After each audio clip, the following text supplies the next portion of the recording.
Shalom y bienvenidos a Bet Benezion Podcast. Hoy vamos a explorar juntos unas fuentes muy importantes para esta semana. Tenemos la porción de la Torá, la Parashá de Devarim, también su Haftará del profeta Isaías y, bueno, una mirada desde los escritos apostólicos. Así es, esta parashá, Devarim, que significa palabras, es justo el inicio del último libro de la Torá.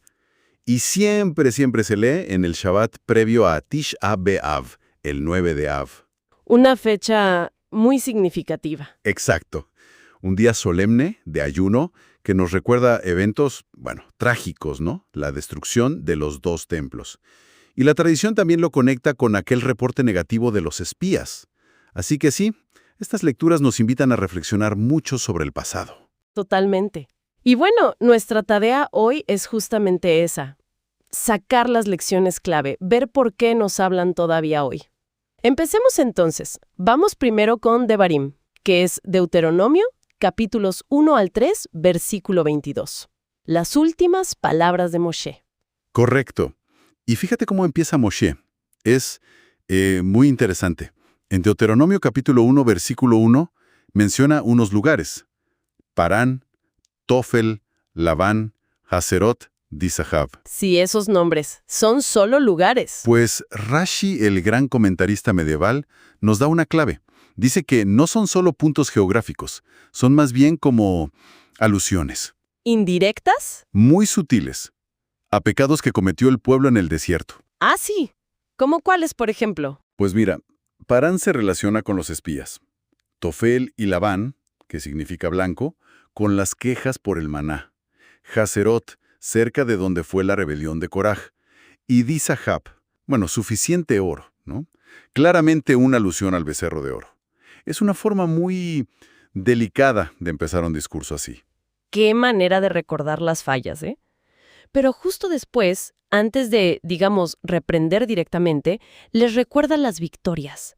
Habla de Sihón y Og, los reyes amorreos que vencieron. Eso está en Deuteronomio capítulo 1, versículos 4 y 5. Se posiciona como líder, como el que luchó por ellos. Exacto. Primero establece esa conexión, ese liderazgo, y entonces los bendice. En Deuteronomio capítulo 1, versículo 10 dice, Adonai, vuestro Elohim, os ha multiplicado, como las estrellas del cielo en multitud. Reconoce que Adonai cumplió la promesa a Abraham. Así es, pero es curioso que use la metáfora de las estrellas. Las estrellas se ven, separadas, ¿no? Distantes. No usa la de la arena del mar, que sugiere más bien unidad, cohesión. Quizás es una pista sobre esa falta de unidad del pueblo. Interesante. Y tal vez por eso viene la siguiente bendición, en el versículo 11. Adonai os haga 1000 veces más numerosos. Ese 1000 veces, Elef Peamim, ¿qué quiere decir realmente? Es una excelente pregunta. La expresión hebrea Elef Peamim, el Midrash, esta literatura rabínica que profundiza en la Torá, no la interpreta literalmente como 1000. Ah, ¿no? No, se entiende como un número enorme, casi infinito. Apunta a esa misión de Israel de crecer, de ser una luz tan grande que llene el mundo. Pero claro, para eso se necesita unidad. Y Moshe vuelve a tocar ese punto doloroso.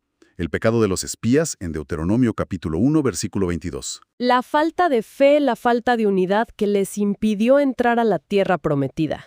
Exactamente. Y como decíamos, la tradición conecta fuerte este evento con Tisha B'Av.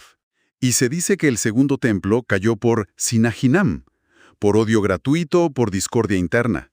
La lección es constante, la unidad es vital. Un tema muy potente y que de hecho resuena muchísimo en la Haftará de hoy, ¿verdad?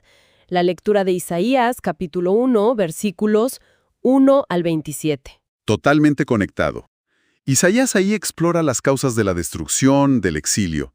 Adonai se lamenta, ¿no? En el versículo 3 dice, «Crié hijos y los engrandecí, y ellos se rebelaron contra mí».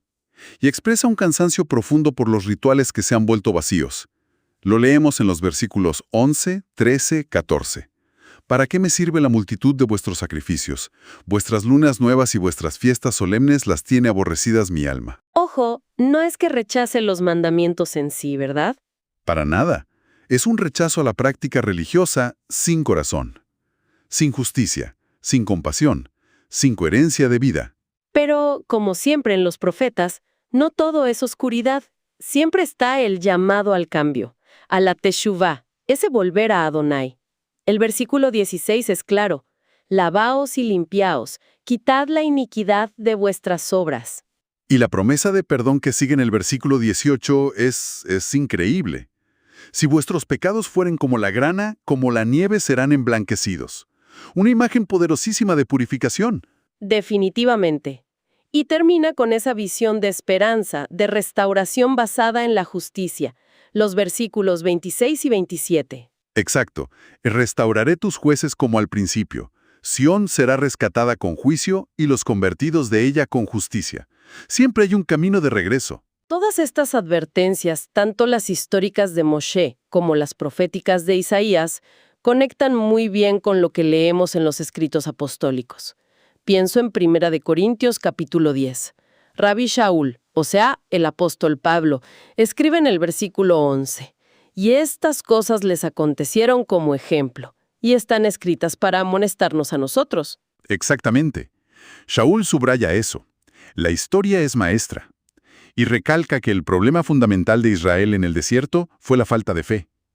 Pero también nos da consuelo. Nos recuerda que aunque enfrentemos pruebas, y las vamos a enfrentar, como dice el versículo 13, «Fiel es Adonai, que no os dejará ser tentados más de lo que podéis resistir». Él conoce nuestros límites. Qué importante recordar eso. Y no solo conoce los límites, sino que Shaul añade que juntamente con la tentación dará también la salida, para que podáis soportar. No estamos solos en la prueba. Precisamente.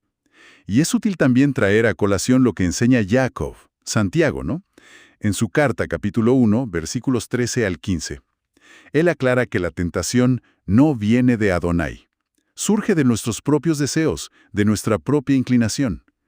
Adonai nos protege, sí, pero respeta nuestra libertad de elegir.